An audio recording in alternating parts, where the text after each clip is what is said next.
One of our very, very good listeners to this show every morning is Mohammed from Kwale County. And for a long time, Mohammed keeps saying, you know what, this country, the one conversation that we can do to actually sort ourselves out is one conversation about Utu, about moral values. Moral values then brings in human dignity in how we treat one another and acknowledging each other. And this is a very important conversation, and that's why we're going to have it this morning about values, human dignity, accountability in governance and service delivery. We are joined by two people. Joyce Atieno is an anthropologist and a diversity champion, and Abubakar Said is an expert in democracy and governance, civic education and human rights advocacy. Good morning, Joyce, and good morning, Abubakar. Good morning. Welcome to the hot seat of the Situation Room again. It's good to have you here. Thank you. This, of course, is a conversation in partnership with URAIA, and we've been having these conversations on, just creating and widening civic awareness on matters of governance. To welcome you, Siti is going to give you this week's proverb buzz, and today he'll give you the day's proverbs. There are two. Yes, by popular demand. Okay. The first one, the frog does not drink up the pond in which it lives. The pond does not drink up. No, the frog No, does not drink up the pond in which it lives. the frog does Frog not before pond. Yes. The frog Does not drink up does the not pond drink up the pond. in which it lives. Right. That collection of water where the frog lives is called Pond. Okay. Now, the second one, I was cautious about this one because I felt it might be a tad. Anyway, let me read it and you'll tell me what you think of it. Yeah. If money grew on trees, women would marry monkeys. If money grew on trees, women would marry monkeys. It's a provocative proverb. Choose. Which one do you want to interpret, Abubakar? Let's fine. start. Let's start. Let's start with Ladies first. Joyce, choose one. I will choose the one for women. Okay. If money grew on trees, women would marry monkeys. Yeah, if money grew on trees, women would marry monkeys. That goes to show how hypergamous women are. Women look at resources. If you are incapable of taking care of a woman, I would rather go to a monkey who is surrounded by trees where money grows. So what's the proverb telling us? Is the proverb sending a message to monkeys, men, women, or trees, or money? It's sending a message to everyone. Okay. It's trying to show us what priorities women have, and this is resources. It's about resources. Yes. Because women are nurturing, right? Yeah. And you need those resources to nurture. So you're not necessarily saying that you're marrying the monkey. It's you are looking for the best way to nurture your family. Well done. Correct. Right? That's what Joyce is saying. Okay. It's deep, isn't it? It is. Yes. Abubakar, which one do you choose? Of course, no. I'll pick the one for the frog and the pond. Okay. So for me, what I see is that basically it's saying this: you do not deplete the resources which you require to survive, because the frog lives in a pond. That's where it lays its eggs. That's where it stays, swims, does everything. So if it drinks all the water, what happens? Okay. So that's how I look at it. Do not. Drink up the exactly. pond in which you live. And of course, it links very well with the issue of sustainable development. I mean, what legacy are we going to leave for our children? And maybe that's what the Gen Zs are saying. I mean, you're really connecting these things with Gen Z on purpose, I think. But I mean, that's what you're saying. Do not mess up this society.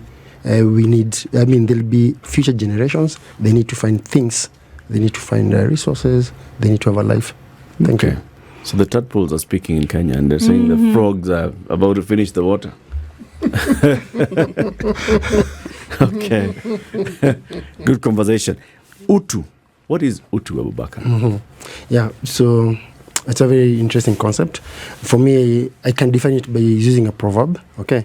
So, and it's an African proverb. If you want to go fast, walk alone. I'm sure you know about that. If you want to go far, go with people, okay? Go with others. So basically, Utu is a concept which looks at around three things. The issue of kindness, how you live with others. The issue of humanity, all right? And the issue of interconnectedness. So basically, it means that we are human beings. We are not animals. If you actually flip it in terms of, ukiangalia in Kiswahili, kuna unyama na kuna utu. So an animal really operates on instinct, all right? I'm hungry, I have to eat. I'm annoyed, I'll attack, all right? A human being, you have the faculty to reason, all right? So how can we live together as a society? And then Utu actually means that, of course, there's the aspect of Ubuntu, that I exist because other people exist. I cannot live as an island. We need each other. And then how can we ensure that we live together with the other people? Is that I do unto others what I expect them to do to me. Be kind, be accommodative, be inclusive, all right? Take care of the trash next to your door, okay, so that even the neighbor can do the same, and we have a good society. So in a nutshell, that's all. Look at Utu. Abubakar, why do you think humans need to be reminded to be human if animals are not reminded to be animals? Actually, now, even to Uchokozi, because when even you look at this constitution, actually it's one among the few constitutions which have got issues about values. We are reminded because I think after some times we become selfish, we forget that we are human beings, all right? And the greed starts to drive us. But in an ideal situation, you're not supposed to be reminded in an ideal situation. But I don't think we're in an ideal situation. You know something, Abubakar? If I was listening to you, if I remember the things I have watched, seen, read about nature, the one creation on this planet that actually interferes with nature is us. Nature tends to go about its business and it knows how to regulate. Most of the animals that we know, for instance, the carnivorous ones, kill when they have to eat. They don't store food, so to speak. They eat, finish it, and then they chill. A crocodile eats, relaxes. A python eats, relaxes. Us, we are the ones who have this insatiable habit of always wanting more and more and more and more. And we, human beings, are the ones who create this imbalance. True. So when you say reminding, it is true. The way we are wired, in the absence of a reminder, and sometimes reminder is not just words, like this protest, they are an excellent reminder. Loud, meaning you can't ignore it, that, excuse me, there is a wrong path that is being followed here, and we need to recalibrate. So are we wired to be more animal than human? I would argue that if you... So if we're not reminded, then you retreat back to your... Yes, we do. In fact, the narrative of animals being whatever human beings see them to be, it's a human narrative. Animals are far more organized in the way they're far more human. Yes, they're far more human. Actually, you put it well. If you look at the way they go about their business, without our interference, they're okay. They're okay. They organize themselves well. They know how to live next to each other. Okay. They know how to they balance the activities. It is us who have with all this logic and reasoning and everything that we have. We are the ones who tip that balance, and we're the ones. The situation we find ourselves in. Lions and giraffes didn't create climate change. It's us. Now we are told cows contribute a lot to this thing. Yes, cows, when human beings decide to interfere with their natural feed, and then you start giving them all manner of things that cows were not manufactured to eat. Is it possible to govern over value? Is it possible to govern over and to put out stipulations over which humans then ought to abide? Is it possible to do that? I mean, many would say you would have religious manuscript that gives you the way, whether it's the Bible or the Quran or whatever else. But is it possible to say, look, if you don't do 1, 2, 3 according to values set out by anybody, then I can lock you up in value jail, or what? How How would we go about something like that? Now, this is the issue of nurture versus nature. And I come to think that the capitalism has brought about us human beings being valueless, because now we're looking at profits rather than how do we treat each other, how do we benefit, or how do we relate to each other when we come up with maybe development projects. Yeah, you look at many policies, and even the finance bill, if you look at it, it is based on how will the country benefit profit-wise, rather than how will the humans in that country or Kenyans feel. Yeah, what are the implications of the finance bill? Now that is where Utu comes in. Anything you want to bring across, we do not just impose. We first have to look at the people around us, the social capital, rather than profits. Can I chip in terms of just, is it possible to govern, when you look at the Constitution, I think, when you look at the preamble, there are three aspects in the preamble which really, I think the drafters and the architects felt, and from how people involved felt, that as a country, we really need to relook at our values. Okay, so in the preamble, there are three things. One, there's a part which says we are proud of our ethnic, cultural, and religious diversity, but we are still determined to live in peace as one sovereign nation. All right. So first, we are saying that fine, we are different, but we want to be together. Okay, and then there's another bit which talks about nurturing the well-being of the individual and the family, right? In the preamble, meaning that you have a stable family, right? You'll have a stable village, society, and then a stable nation, right?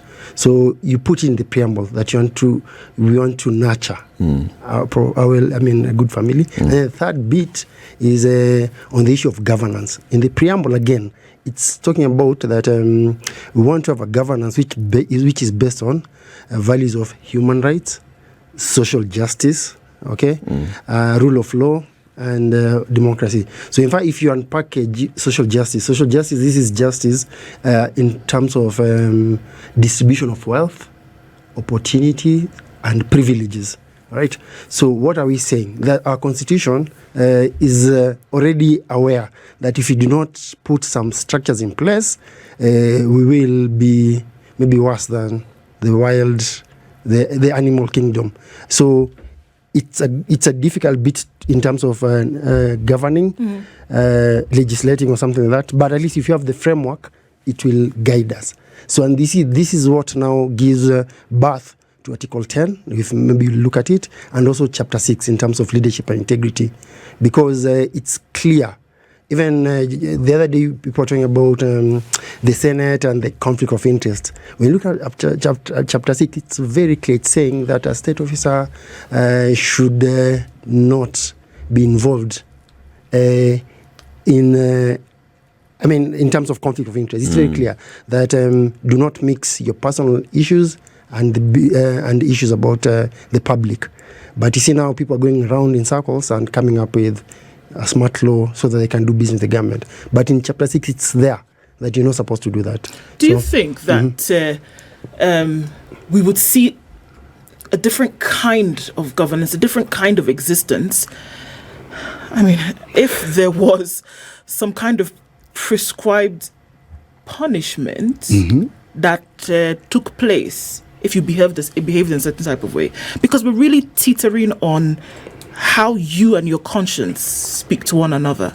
It's not things that you do for your own, personal assistance or help, or whatever. But we're saying that, in as much as it involves the state and other people, that if you found that what you did on your own conscience would get you into some kind of trouble, quote unquote, the likelihood of you to engage would reduce. There's a lady called Dambisa Moyo. She's the one who has written this book, Dead Aid. And I ascribe to what she says when she talks about how African countries have failed to improve development-wise. Because what she talks about is we need a leader who is a dictator. A dictator who would come and put up these values, values that would make people be punished for whatever wrong they did. Yeah, not accounting to every single penny of what has been spent in the economy and all that. Now, I would also like to get your views on that. Why don't we have a dictator who is going to come and bring up this issue of values and ensure that each and every person is accountable? Okay, the question would be, it's a good one. The question would be, how do we define a dictator? And when the dictator is then saying that these are the values, is it their definition of values? Is it participatory agreement on what those values are, and then what their job is just to enforce?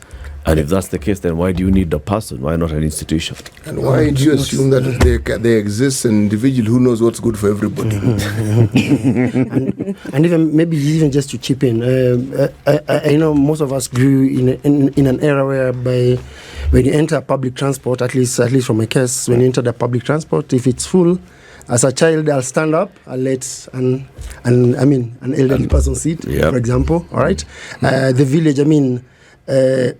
If I skip school, for a case maybe madrasa, the neighbor will see me, and I'll be taken there. Okay, the neighbors will be involved in our upbringing, and that's how the society has been. But now there's a lot of individualism. Okay, and maybe as you're saying in terms of capitalism, I remember I grew up watching just a bit, there was British wrestling and American wrestling. So of course British wrestling, I saw there was a lot of order. Okay, the referee says stop, but when we started watching WWF, that's the time I knew, like, okay, so the referee doesn't matter. Kinda. So some of these things also land. So you're like, okay, fine. Someone is saying, I've given up, but kiti ya kichwa, So what is that? So some of these bad values also land. Okay, so also good values can be learned, and that's why we are proud about the Constitution talking about protecting the family unit. So imagine at your home, a child knows that I'm supposed to do homework, I'm supposed to make my bed, hopefully, I'm supposed to take the plate in the kitchen to the kitchen, I'm supposed to be nice to my neighbor. So it starts at the family unit. There are words you don't use. Exactly. But nowadays, actually I was surprised. There was a day I heard that, I witnessed 3 old kids had a fight. Do you know what? A chief was involved. Chief? Because the 2 parents were unable to agree. The 2 parents got involved. The chief of the area. Okay. So the parents were like, kids are fighting. So the parents that also fought. So the parents had to go to the chief to sort out the issue. Of their children? Of their children. Did the parents have a disagreement among themselves? Exactly. Oh, okay. So something simple. These are kids. Let me ask you, capitalism that you spoke of, I'm looking at you, but it's harmed. I'm addressing the question. Okay. She's next to me, so I have to be careful. Why do you think such a terrible thing appeals to so many people? What, capitalism? Yes. Because if people didn't like capitalism, it wouldn't work. Let's go back to the proverb. Resources. We all want resources. So you know that with capitalism, we are able to amass more wealth, and we are able to, lead our generations into further improvement. There is the argument about capitalism that doesn't talk about resources as in material wealth. It talks about opportunities and abilities being given expression to the fullest. And everybody having that freedom to express themselves and to extend themselves as best as they can. So, is that a bad thing? When people are given the opportunity to do that, whether it is commercially, whether it's academically, whether at an individual level, where you know that you have the right and the freedom to pursue. Because the counter argument would be, in socialism, you are given freedom, yes, but it is curtailed. I mean, there is no place on the planet where you have absolute freedom. Exactly. It doesn't exist. So is it then really curtailed, or is it that there is more accountability for it? That is an interesting question, because with accountability comes a question, or is it just control? And I think for me, that's where you throw in the social justice aspect. Okay, let's have capitalism, but ensure there's social justice, so that when it comes to distribution of wealth, opportunities, and privileges, there's the issue of affirmative action. There's the issue of looking at special interest groups. Okay, the people are not able to reach that level, because when you just look at capitalism on itself, this is where now we, as if I'm a state officer, I'm earning 3 million, I'll not be able to understand someone who's saying that unga is expensive. I'll be like, bro, go and get some cake. You know, I mean, I'll not be able to really be in line with their needs. So, and I think that's why when you talk about the aspect of social justice is key.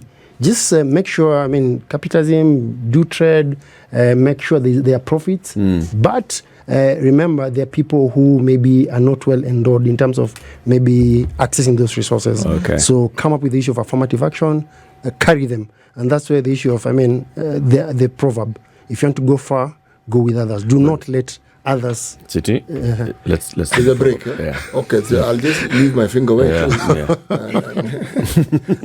Remember everything that you're about to say. You know, I actually lowered the finger, so I forgot not how to ask. Oh my God. Anyway, the Abubakar was talking about greed. And we're talking about greed vis-a-vis the concept of impunity. You see, they are so closely related and sometimes difficult to tell the difference. Greed just is, when you exhibit a desire to always want not just yours but others as well, that you're exhibiting greed.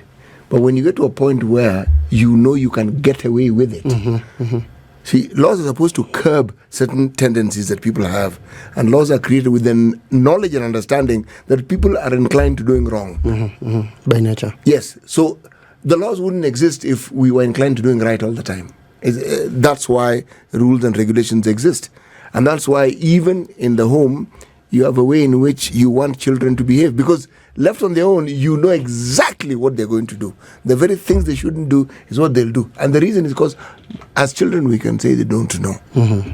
But it's just the way we are. Countries like, say, the Scandinavian countries, I like giving them the example because there is capitalism, but they temper it. You can be rich, but it costs you to be rich.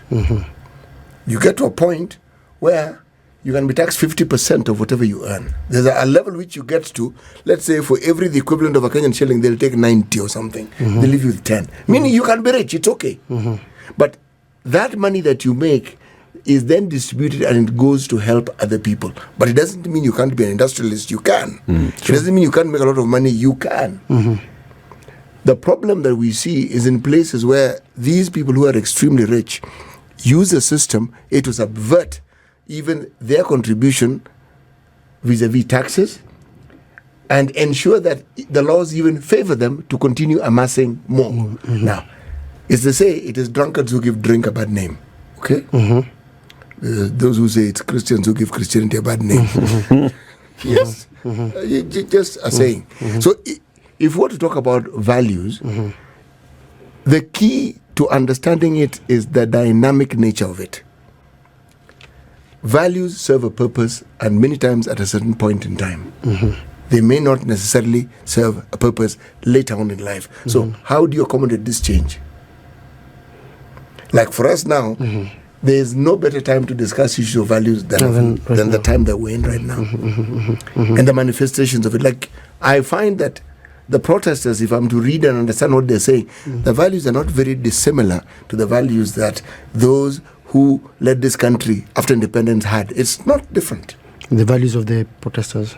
Yes, okay. They are actually not different. The things they want, what they want done. Just the way they've gone about it may be different, but they are asking and saying the same thing, which means after independence, we seem to have understood the way we should go about things was one way, then we lost the way somewhere.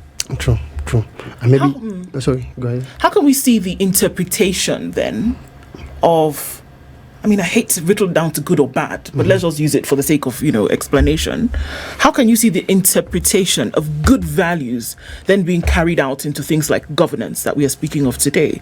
The way in which we carry out ourselves when we're talking about, the jobs that we've been given to do in the public service and things like that. Whereas what we are saying now is that the way in which we see things being done is a representation of bad values. What would it look like if the application of correct values then was being seen? Yeah, let me try that, and I'll use an example. Remember when Michuki rules came into being, and of course you have to wear a safety belt, make sure the matatu is not full and everything. So I remember there was time I was in a mat, of course. I'd not put my seat belt. I think there's a problem anyway. So a traffic cop came in. He said, everybody's not worn his safety belt. Just, stand up. Stand up, something like that, okay? So, of course, and then it's a struggle to start. Okay, so me stood up. Most of us had not worn the safety belt. So we're taken to Apo industrial area. Okay, we were many in the morning. Up on a cell, okay, holding cell. So by 8, we were at High Court, okay. So at industrial area, we were around like a whole mat, really. But guys were now giving money. Me, I had money, but I was like, no. Guys were negotiating. They're negotiating, actually. Someone was like, he will go to the very end, economy. So fine, from there, went to High Court, okay, up on Danikwa cell. So by the time I was in High Court, we were around 6 people. Half the mat had not half, left. 6 or 3. Okay. You are left 3 of you. Yeah, very few people, okay? Fine. So the cops are like, yeah, hautaki kusaidiwa, like hautaki kusaidiwa. Okay. So and they were like, this thing can take forever. We don't know. So finally the same day we went to court at around 12. And the charge were, you people you found not wearing safety belts, so do you agree or disagree? We agree. Fine, 300, go home. Okay. 300 shillings. 300 shillings only. All right. The fine. Okay. I even wanted to pay for some of the guys who were there, and then it became an issue. Like, hey, why are you paying for these guys? But I paid. Me went. So the point here is this. So how many people are willing to do the right thing? But of course, are you saying that the others did not do the right thing? They didn't know why bribe? Why bribe? It's not a bribe. You've just paid a fine. No. Whatever it goes. Before you've been asked. So and you see, and I'm not saying I'm special, but let me tell you, they make your life so difficult. So you ask yourself, should I waste time? Actually, it's about time. It's a convenience. It's an inconvenience. Yes. But are we supposed to? They are selling you inconvenience. Exactly. So now, now the system is full of inconveniences, such that we're in this situation. Right. So even if a traffic cop stops you, you're like, you do your maths. Well, let me ask the question. 4 hours, 400 Exactly. The question always, and this one is difficult to answer, how did we get there? Because we were not always there. Exactly. How did we get there? And then, how have we allowed it? Because for us to talk about this openly, it's something that has been accepted. And it's gone beyond accommodating. It's accepted. Because when people talk about corruption, they're not talking about what you've just mentioned. No, they talk about those headlines of billions. That's corruption. That's corruption. But actually, this it's called what? Small corruption. Facilitation. We even give it names. We started by calling it tea. Tea, okay. Chai. Anthropologist. Exactly. Yeah, let me come in as an anthropologist. I don't know why you're asking how did we get there, because we have always been there. We have always been there. Look at the colonial system. How was it during this time? All the aggressiveness and violence, everything that took place, I think, affected Kenyans to an extent that we have inherited intergenerational trauma that continues to, progress. Yeah, and I think our problem is all Kenyans or all Africans, we need therapy. We have been traumatized. We have been traumatized from back then. Yeah, and we have always been like this. I remember in 2023, last year, when we were doing our research in elections, we were doing research in elections from 2013 to 2022 with an aim of improving elections in 2027. And when we asked people how do they expect IEBC to start working, there's a participant who said IEBC should be led by people who are religious. So now let's come back to religion. We have always identified ourselves as people who are religious. I think 70% or to 80%, more than that, are religious. Very. So how come in religion we are taught about all these values, but then ikikuja kwa ground, we asking ourselves, how did we get here? Sometimes the ground is wrong. And can I add something also? In my other show, I'm also an anthropologist, kiasi, and a psychologist. So kiasi, yeah. I did my first He's also an anthropologist. So basically, also for Africans, what happens is we like to appreciate. We are nice people. So if you come to my house, I'll have to give you a cup of tea. Yeah. Okay. Yeah. If I come to the office of the chief, he's facilitated. I've been able to get a form for ID.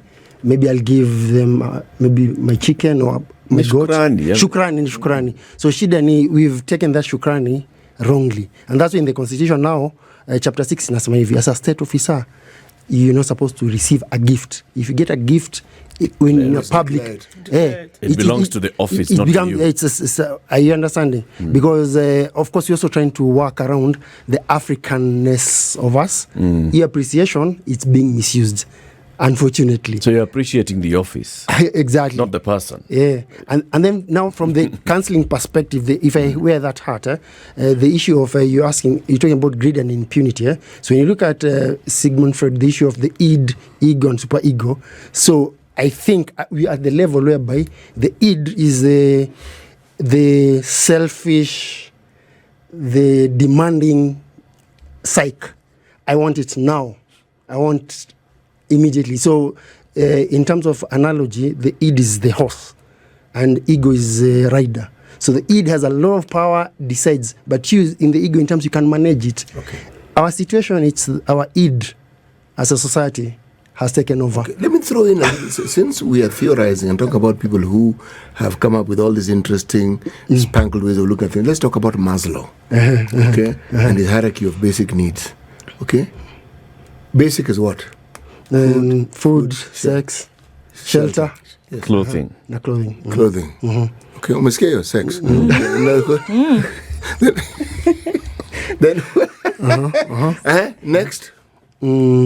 From there, I think it's things to do with education. Exactly. Security. Exactly. Okay. You move up until you get to self-actualization. What is self-actualization? That you've covered all your basic needs. So you have extra now. You can. So how does one express self-actualization? We're going with this theory. Yeah. Because self-actualization also involves an awareness of the Utu and Ubuntu that you're speaking of. Yep. If you are self-actualized, you should be aware that you live with other people. The things you do have consequences on other people's lives, just as what they do have consequences on your life. Now, are we saying that we find ourselves in a situation where that complete lack of awareness is what we seem to see in, say, the leadership or in people we have chosen to lead us? Is that what we're saying? Because whether we like it or not, one of the things we do as human beings also, we are inclined towards following. And that's where leaders get the power that they have, because we have that inclination and we are willing to abrogate or to donate some of the freedoms and the rights that we have to other people to manage on our behalf. Yes. So self-actualization is then morality, creativity, spontaneity, acceptance, experience, Yes. purpose, Yeah. meaning, and inner potential. So don't nice of it too. But that is at the very top. Top, That's once you've already Achieved all of these all other those others. You Yeah. have Umefika huko. you So have you're to not go all hungry, those. you're not looking for a place to live, you're not dealing with, these other Monday. relationship day. things, Yes. or You're not in Yes. survival. You're not survival looking to mode. survive. All right. you're even thriving. Now, what Maslow doesn't seem to mention, we have many people who are in that position. Does it bring contentment with it? No. They want more. They want more. Maybe they haven't gotten there. They skip the self-esteem bit. Exactly. In fact, I want to theorize maybe they're still at the basic level, but with lots of resources. Yeah. All right. Now, what does it mean then when you have leadership and it's comprised of people who are at the basic level? And yet you would like people who are self-actualized to be the leader. We're still discussing theory. Yeah. Hurt people. How did that person get to that level? It might be through a series of hurt, which has affected this person to an extent that they cannot, feel for someone else. So you're saying we're damaged? We are damaged. We need therapy as a country. So then how do we get to that level where we have the utu? Where we have what we're talking about, the values, where we are thinking about dignity of self, dignity of others. And you look at somebody and you see this person is being indignified, and you can tell, no, it's not the right thing that's happening to this person, and we need to change what's happening to them. How do we get there? Do we first of all have to have food, shelter, clothing, happiness? I can try as Self-esteem. she's thinking. Yeah, I think it can sound like a cliche, but we start from home, all right? At home, how do you deal with our kids and our spouses and our brothers and sisters? If they make a mistake, do we just, let it slide? Do we ask questions, all right? Are parents having conversation with the kids? If my kid has made a mistake, will I go to the school and beat the teacher? Or will I find this? Will I really be, try to do the right thing? So for me, I think that's a conversation which we need to have it at home, all right? And then is it cascade or it goes to the next level, another level? Remember when we had the post-election violence in 2007. If you can remember, we said never again should brother fight a brother, the issue of tribalism. And that's why in 2013, people are cool. It's a new beginning and everything. But I think as Kenyans, either we forget too soon or people take advantage of others, all right? Because this agitation which you're seeing here is because when you talk about the statutes, the constitution, everything is there for us to ensure we have a nation with values. But when I get into the office, I forget about the values, all right? The dream is hijacked. The dream is hijacked, okay. So at basic level, let's try and get the right values at home. Maybe even now the agitation is because at home, these parents have been having conversations with the kids. Like if something is wrong, just ask, why am I being, why is this happening? Because when you teach about, teaching youths about human rights, what was the most popular subject was at that time. Now I think it will change. But at that time, before this situation, it was like your rights when arrested, because that was the problem. So of course they're happy with the Bill of Rights, because if a police arrests you, you should ask him, so why am I being arrested, right? Can I see your first number, for example, if he's in civilian? You have a right to ask that, all right? You have a right to actually even make that phone call. So if someone is aware, now, you'll tell the police, I know I need to have my phone call. But of course here, you utapigwa ngumi, your phone call utione huko. So and then you also know that nikishikwa leo, today is Thursday, tomorrow by early morning I'm supposed to be in the court. So that's what the young people were really happy about. But now I think the conversation will go much further.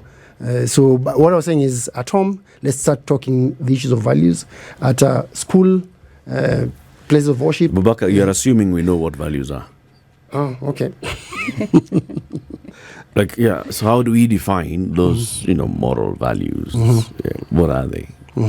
Is there universal definition of values that's universally acceptable to all Kenyans, that these are our values? I can give a few and then Joyce will add. So, number one, the issue of dignity. All right, dignity is a value. So, for example, let's start. Even like, let's say, if you're going to be arrested, can we arrest someone with dignity? All right, because actually the only time you're supposed to be put handcuffs is when you're resisting arrest. All right, why should someone come and lift you up? So that you can walk on your tiptoes, on your toes. Lift up with your trousers. With your trousers, for example, The waist. So the issue, another value is the issue of accountability. All right, so you've been given a public office to run. All right, be accountable. This is public money. All right, use the resources wisely, properly. All right, there's the issue of integrity. All right, so of course, integrity means let's say whatever you do it in a way that you will not be infringing other people's rights, okay? And that you do it to your best of your ability, all right? And then the issue of equity and equality, all right?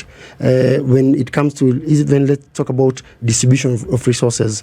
There's equity, whereby, of course, you remember in the Constitution we have the Equalization Fund, for example, which unfortunately, I hear it, it has not been released. It has never been operationalized. And it has a time period, 20 years down the line, it's going to be stopped. And the whole idea was to ensure that other counties are at the same level with most the other developed countries. So there are mechanisms which are in the Constitution, which we should subscribe to.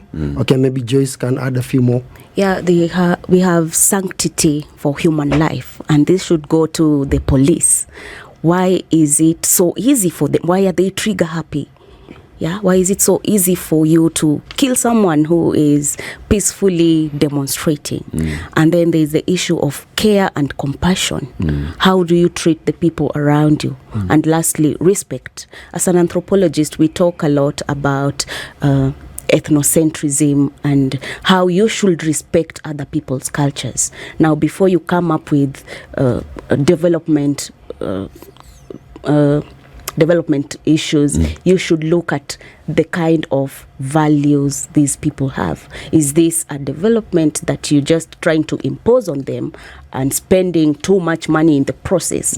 And which will end up not even benefiting this person. So respect is paramount. Thank you. Thank you very much, Joyce and Abubakar, for this conversation. Our conversations in this series continue every Thursday on just looking at issues of governance, civic education, creating moral awareness in partnership with URAIA. Joyce Atieno is an anthropologist and a diversity champion. Abubakar Said is an expert in democracy and governance, civic education, and human rights advocacy. Keep it here for more conversations. This is The Situation Room, the only way to start your day.